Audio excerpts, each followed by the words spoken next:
நேயர்கள் அனைவருக்கும் வணக்கம். வெண்முரசு வேயோன் அத்தியாயம் 67. மேடையின் பின்புறம் பெருமுரசுகள் எழுப்பிய தொடர் இடியோசை எழுந்து சூழ்ந்தது. ஆடிகளின் எதிரொலிப்புகளால் உருவாக்கப்பட்ட மின்னல்கள் மேடையை வாள்களாக வீசி கிழித்தன. இடியோசை வலுக்க எங்கோ ஒரு கொம்பொலி எழுந்தது. அனைத்து பந்தங்களும் சுடர் எழுப்பட்டு மெல்ல அடங்க இருள் பரவிய மேடையில் அரங்கு சொல்லி பதறி திகைத்து நான்கு புறமும் பார்த்து, யார், என்ன நடக்கிறது இங்கு, ஐயோ யார் அங்கே என்று கூவினான். அச்சத்தில் தன் இடைக்கச்சையை அவிழ்த்து தலையை மறைத்து கொண்டு மேடையில் பல இடங்களில் பதுங்க முயன்றான். இடியோசை நின்று மின்னல்கள் மட்டும் அதிர்ந்து கொண்டிருந்தன. பின்பக்கம் எங்கோ பெருஞ்சங்கம் எழுந்து ஓய்ந்தது. நானே கடல், நானே அலைகள் என எழுபவன் என வாய்க்குவையால் பெருக்கப்பட்ட குரல் ஒலிக்க மணியோசையும் மங்கள முழவுகளும் ஒலித்து அடங்கின. முரசுகளின் தோல் பரப்பில் கோல்களை இழுத்து இழுத்து உருவாக்கிய அலையோசை மேடையை நிரப்பியது. தரையோடு தரையாக பதுங்கி பள்ளி போல தலை தூக்கி அரங்கு சொல்லி மேலே நோக்கினான். மேடை மேல் புகை என சூழ்ந்திருந்த முகிர் பரப்பில் சிறிய மின்னல்கள் வெடித்தன. இதோ மண் நிகழ்ந்திருக்கிறேன், மரம் வென்று அறம் நாட்ட, ஓம் ஓம் ஓம் என்று தொலை தூரத்தில் என ஒரு பெருங்குரல் ஒலித்து ஓய்ந்தது. அதன் எதிரொலிகள் முகில்களில் பட்டு தொலைவுச் சரிவுகளில் உருண்டு மறைந்தன. மேலிருந்து சங்கும் சக்கரமும் மெல்ல இறங்கி வந்து அரங்கின் மேல் நின்றன. பந்தங்கள் எரியத் தொடங்க அவ்வொளி ஆடிகளால் எதிரொலிக்க வைக்கப்பட்டு மேடைக்கு மேல் உலவியது. அரங்கு சொல்லியை கண்டடைந்து அவன் மேல் நிலைத்தது. அவன் நடுங்கி கை தூக்கி எழுந்து, இல்லை, நான் இல்லை என்றான். பின்னால் இருந்து ஒரு குரல், மூடா, இது அல்ல உன் மேடையுரை என்றது. யார் என்றான் அவன் நடுங்கியபடி. அதற்குள் மறந்து விட்டாயா, நான் தான் கவிஞன் என்றது குரல். அப்படியென்றால் இந்த முகில் மேல் எழுந்தருளியது யார் என்றான் அரங்கு சொல்லி. அதுவும் நானே, அறிவிலேயே. ஒரு நாடகத்தில் அனைத்தும் அதன் ஆசிரியனே என்று அறியாதவனா நீ? அரங்கு சொல்லி. நீரா, கவிஞரே, இதெல்லாம் நேர்த்தானா என்றபடி உடல் நிமிர்த்தினான். வேறு யார் என்று நினைத்தாய்? விண்ணுலகில் இருக்கும் தெய்வமா? அதுவே நாங்கள் எழுதிய ஒரு நாடகத்தின் கதைமானுடன் அல்லவா என்றது குரல். அதுதானே பார்த்தேன் என்றபடி அரங்கு சொல்லி நிமிர்ந்த அவையை பார்த்தான். உண்மையை சொல்ல வேண்டுமென்றால் சற்று பயந்தேதான் விட்டேன். மேலே பட்டு நூலில் கட்டி தொங்க விட்டிருக்கிறார்கள். இந்த ஆழியும் வெண்சங்கும் விண்ணெழுந்த பரம்பொருளின் கையில் இருப்பதாக சொல்லப்படுகிறது. அதை யார் பார்த்தார்கள் என்றால் என்று தயங்கி நெய்யில் அனல் பட்டது போல ஒலி எழுப்பிச் சிரித்து, யாரோ பார்த்ததாக, பராசரர் பார்த்ததாக, அவர் புராணத்தில் இருப்பதாக, கவிஞர்கள் சொன்னதாக, சோதர்கள் பாடியதாக, எனது தாத்தா சொன்னதாக, எனது அன்னை என்னிடம் சொன்னார், எப்படியோ வந்து சேர்ந்து விட்டது என்ற பின் நிமிர்ந்து பார்த்து, அதாவது நாராயணன் மண் நிகழ்ந்திருக்கிறான். குறைந்தது யாதவர்கள் அப்படி நம்புகிறார்கள், அவர்கள் வாழ்க என்றான். அவைக்கு அப்பால் குரவை ஒலிகளும் சிரிப்பொலிகளும் கேட்டன. அரங்குக்குள் நோக்கி, கவிஞரே, மறுபடியும் அரம்பையர் தேவகன்னியர் காம நீராட வருகிறார்களா என்ன என்றான் அரங்கு சொல்லி. இல்லை, இது வேறு, மறக்காமல் மேடையுரையை சொல் என்றான் கவிஞன். வெறுமனே மேடை மொழி என்றால் என்ன பொருள்? யாராவது மேடைக்கு வந்தால்தானே அவர்களை நான் அறிமுகம் செய்ய முடியும் என்றான் அரங்கு சொல்லி. அதற்குள் உள்ளிருந்து கவிஞன் மேடைக்கு பாய்ந்தோடி வந்தான். அவன் முகத்தில் பாதி தெரிந்தது. இதென்ன பாதி முகமுடி என்றான் அரங்கு சொல்லி. நாடகம் பாதியாகி இருக்கிறது, எனது முகம் இப்போதுதான் பாதி அளவு உருப்பெற்றிருக்கிறது என்ற கவிஞன், இதோ சொல் என்றபடி ஒரு ஓலையை கையில் கொடுத்தான். நாடகம் நடக்கும் போதே அதை எழுதுவது முறையல்ல என்றான் அரங்கு சொல்லி. பரம்பொருளே அதைத்தான் செய்கிறார் என்றான் கவிஞன். ஒரு பெரிய சிக்கல். இப்போது மேடைக்கு வரவேண்டியவர் மைய நடிகர் சயனர். கண்ணனாக வரவேண்டிய அவர் கள்ளருந்தி படுத்து விட்டார். ஆகவே நாடகத்தில் சிறிது மாற்றம் என்றான் அரங்கு சொல்லி.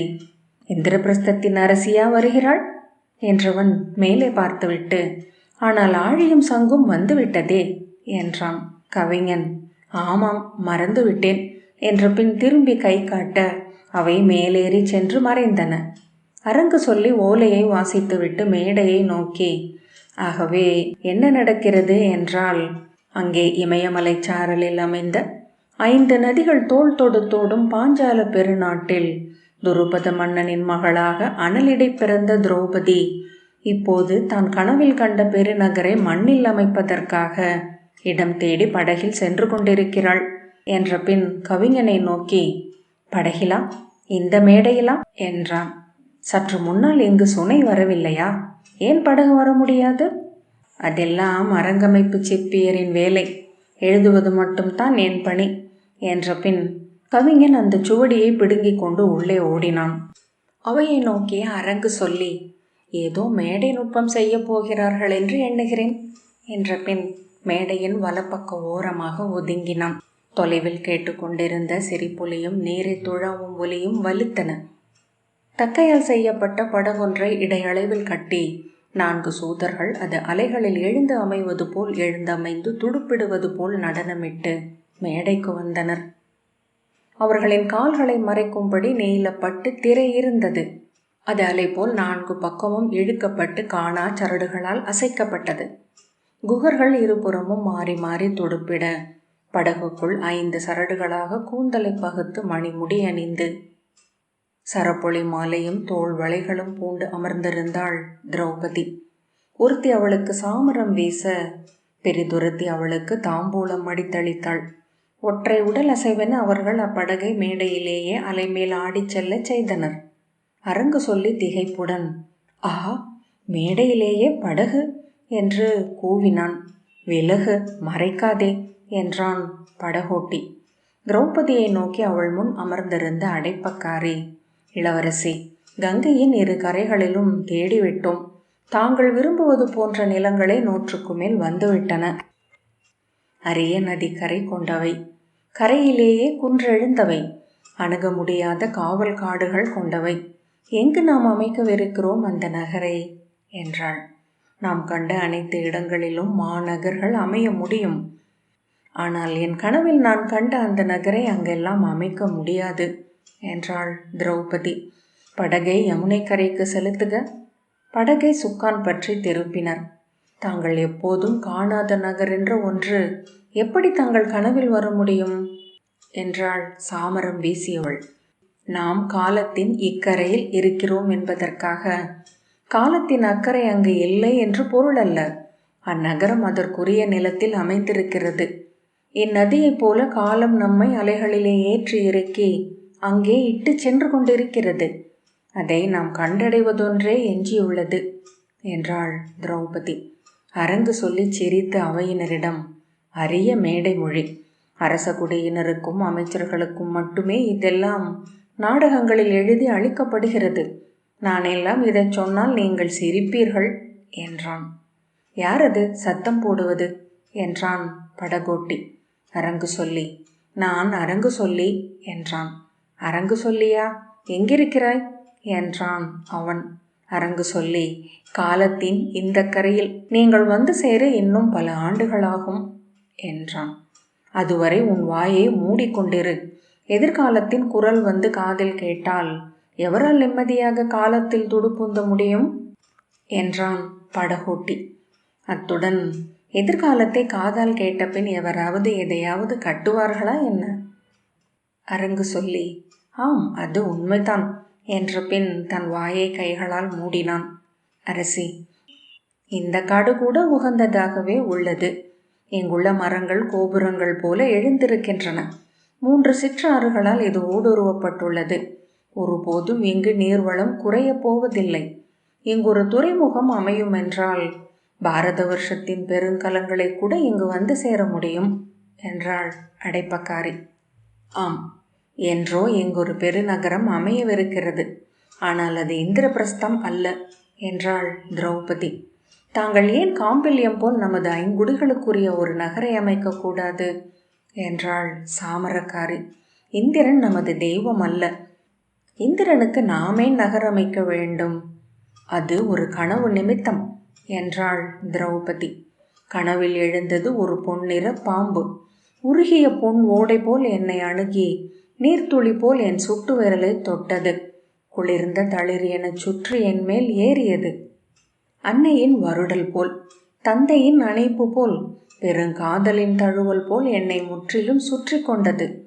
என் முன் அதன் முளைத்தலை எழுந்தபோதுதான் அதன் பேருருவை கண்டேன். அதன் நீல மணிக்கண்கள் என் விழிகளுடன் ஒளி கோத்தன. அதன் மூச்சு என் முகத்தில் சீறியது. அதன் அனல் நாய் என் இதழ்களை தொட்டு சென்றது. அக்கனவில் பாம்பென என்னுள் வந்தவர் இந்திரன் என்றறிந்தேன். சில கணங்களுக்கு பின் அவள் நீள் மூச்சு விட்டாள். அன்று நான் மிகவும் சிறுமி. ஆனால் என் பெண் ஆழம் இந்திரனை அடையாளம் கண்டு கொண்டது.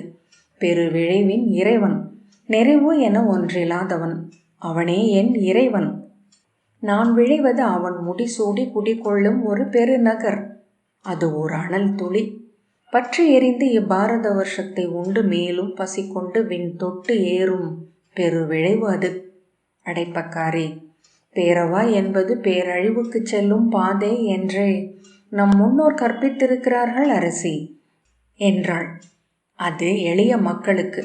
இங்கே மண் நிகழ்ந்து காலத்தை சமைத்து கதைகளென எஞ்சி விண் திகழப்போகும் என்னை போன்றவர்களுக்கு அல்ல என்றாள் திரௌபதி. நான் அன்றிரவு இந்திரனின் அணைப்பில் என்னை யார் என்று அறிந்தேன். பாரத வருஷத்தின் சக்கரவர்த்தினி, பிரிதெவருமல்ல.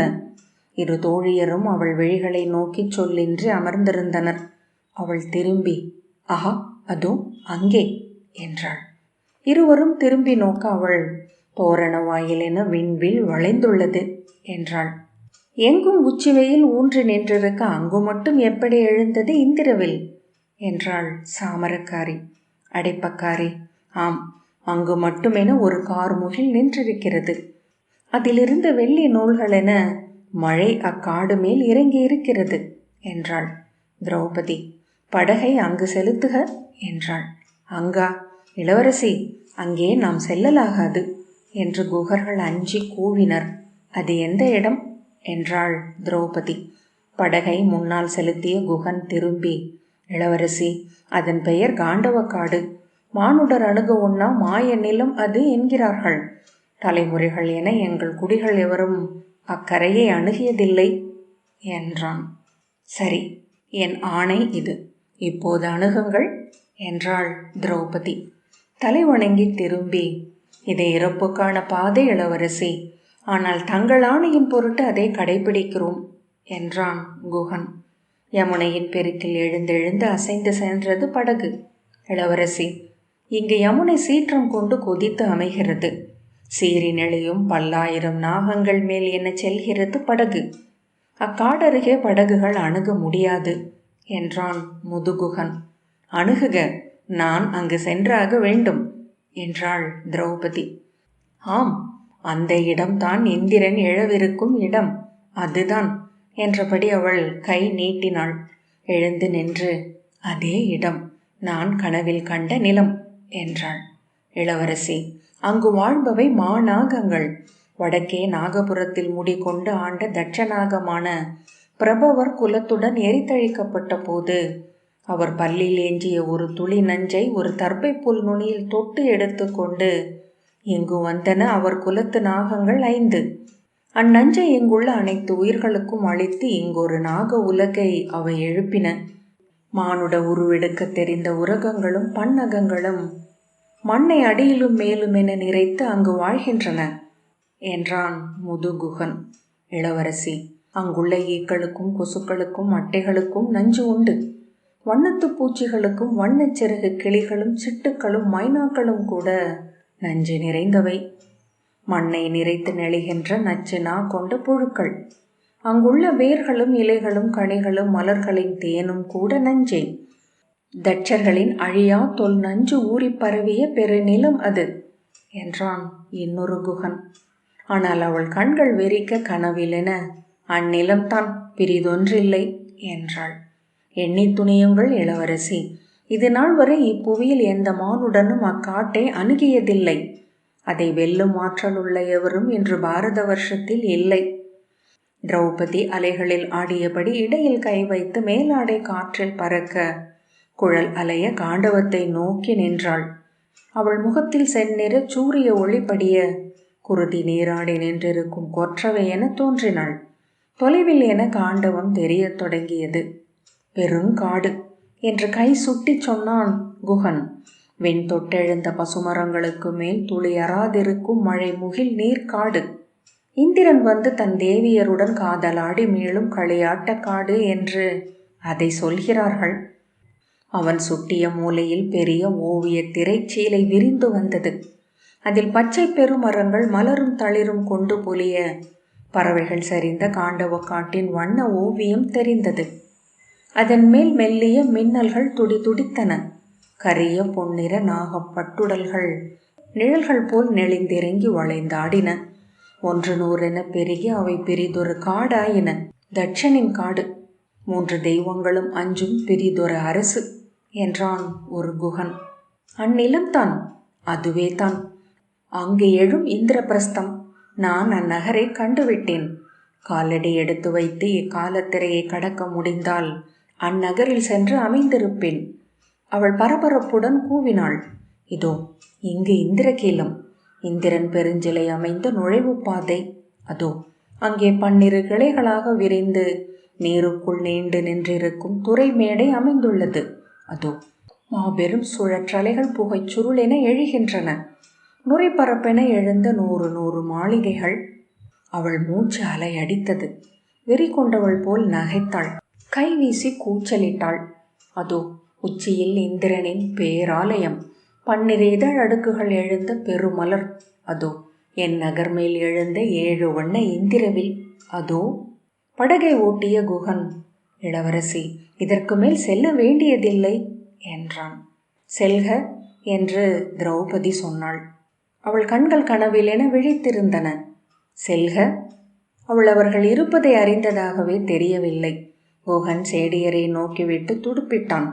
அவன் உள்ளத்தின் தயக்கம் படகிலும் தெரிந்தது. நீரின் ஓசை மட்டும் ஒலித்தது. நீர் 100,000 விழிகளாக ஆகி அவர்களை கண்காணித்தது. சேடிகள் ஒருவரை ஒருவர் தழுவிக்கொண்டு உடல் ஒடுக்கி அமர்ந்திருந்தனர். படகு அணுகிய போது தொலைவில் பசுங்காட்டின் மேல் ஒரு நாகத்தலை எழுந்து அவர்களை நோக்கியது.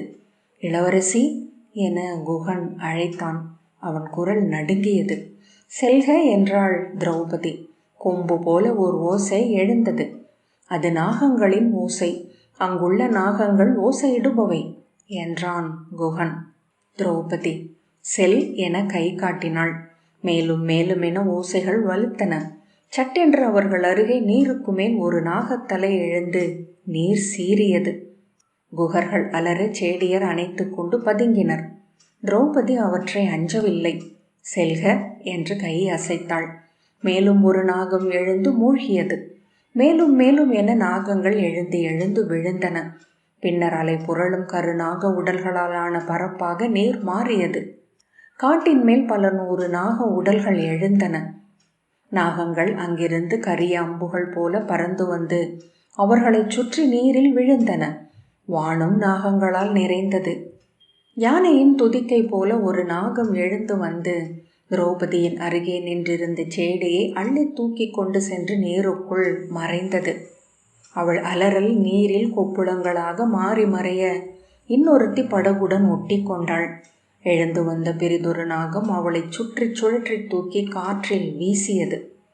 அவள் அலறியபடி நீரில் விழ 5 நாகங்கள் மீன்களைப் போல வாய் திறந்து எழுந்து கவ்விக்கொண்டன. அவள் குருதி சீர நீருக்குள் விழுந்து மறைந்தாள். அவளுடைய இறுதி கை அசைவுகள் மட்டும் எஞ்சின. இளவரசி, வேண்டாம், நாம் அணுக முடியாது என்றான் குகன். அவள் காலை ஒரு நாகம் சுற்றி கொள்ள கண்ணசைவு கணத்தில் வாளை உருவி அதை வெட்டி வீழ்த்தினாள். உருவிய வாளில் குருதி தெறிக்க செல்க என்றாள். பின்னால் அமர்ந்திருந்த குகனை 2 நாகங்கள் கவ்வி 2 பக்கமாக இழுத்தன. அவன் அலறி துடிக்க அவன் கையுடன் ஒரு நாகம் நீரில் மூழ்கியது. கையில்லாமல் அவன் படகினுள் ஓட இன்னொரு நாகம் அவனை தூக்கியபடி பாய்ந்து நீரில் விழுந்தது. திரௌபதி தன்னை நோக்கி பாய்ந்த ஒரு நாகத்தை வெட்டி வீழ்த்தியபடி செல்க என்றாள். இளவரசி, நானும் விழுந்துவிட்டால் அதன் பின் நீங்கள் இங்கிருந்து செல்லவே முடியாது. வேண்டாம் என்றான் எஞ்சிய குகன். செல்க என்றாள். அவள் வாள் சுழல நாகங்கள் வெட்டுப்பட்டு விழுந்தபடியே இருந்தன. அவள் உடலே குருதியால் மூடப்பட்டது. நீருக்குள் எழுந்த மானுட தலை கொண்ட நாகம். இவள் யார்? தெய்வங்களே, இவள் யார் என்று கூவியது. ஒரு பறக்கும் நாகம் இறுதி குகனை கவ்வி தூக்கி கொண்டு சென்றது. அவன் இளவரசி என அலறியபடி எழுந்து வானில் மறைந்தான். திரௌபதியின் வாள் சுழல அலறிய நாகன் வெட்டுண்டு விழுந்தான். இவள் கொற்றவை, குருதிக்குள் கொலை தெய்வம் என்று அலறினான் ஒருவன். பெரிதொருவன் கலையமர் செல்வி, இளம்பெறை சூடி என்றான். இன்னொருவன் கொடுந்தொழில் காளி, கொலையாடும் பிச்சி என்றான். விலகுங்கள் தோழர்களே, இவள் நம் குலமறுத்து கூத்தாட வந்துள்ள கூலி, குருதி பலி கொண்டாடும் கூத்தி என்று ஒரு நாகன் அலறினான். அவள் வாளை தூக்கி இரு கைகளையும் விரித்து நின்றாள். மேலே இருந்து சங்கும் சக்கரமும் இறங்கி வானில் நின்றன. ஆழியும் சங்கும். இவள் நாராயணி, அலகிலா அழிநிறை அன்னை என்றான் ஒருவன். ஆம் ஆம் ஆம் என சங்குகள் முழங்கின. அந்தி ஒளி போல அரங்கு சிவந்தது. அவள் உருவிய வாளுடன் சுடரென உடல் படகு நிலையில் நின்று தழைய சென்று கொண்டே இருந்தாள். வெய்யோன் 67வது அத்தியாயம் இத்துடன் நிறைவு பெற்றது. நன்றி.